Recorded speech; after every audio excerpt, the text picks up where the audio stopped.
That's no moon. It's a space station. Hello there. This is my homemade Lego Death Star, and ever since I was young, the best Lego set any kid could have was the Lego Death Star. And today, I'm going to be showing you how I made my very own. Enjoy. So I started by making a model of my Lego Death Star in Fusion 360. I first started off by 3D printing a base for the 4 main wall pieces.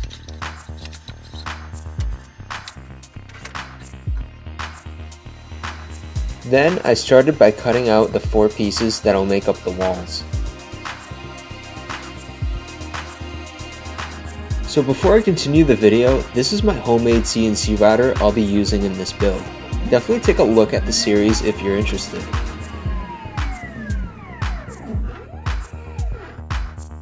After that was finished, I screwed all 4 of them together, and this is the result.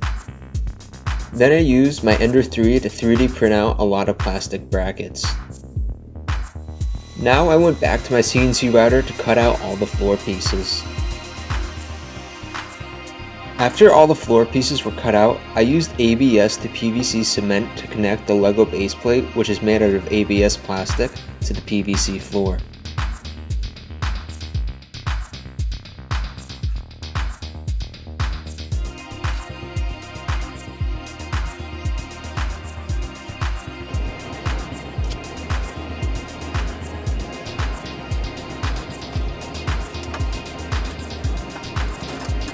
Before I glued it, I did a little stress test with the cement and it should work just fine.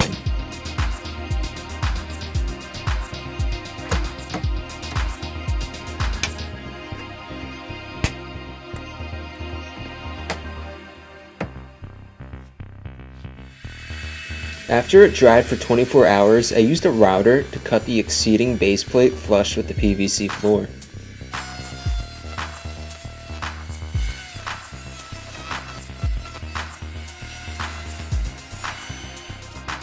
Then I proceeded to paint the entire Death Star and then place the floors in place. Overall, I'm very pleased with how this turned out. So now I decided to design my very own rotating stand. I started off by making a model of it in Fusion 360. Then I 3D printed out the main bracket that will hold all the ball bearings together. So now I placed all the ball bearings in the bracket. The design is pretty simple. I have a top plate with a gear bolted to it, and the top plate bolt gets placed into the center ball bearing, which connects the 2 plates together. Then the microwave motor gear will mesh with the top plate gear. Then to test this, I used a 20-pound dumbbell, and as you can see, it works. Thank you guys for watching the video. If you have any questions on how I built this, please leave them in the comments below. I'm happy to help anyone out. Make sure to subscribe, and I'll see you in the next one.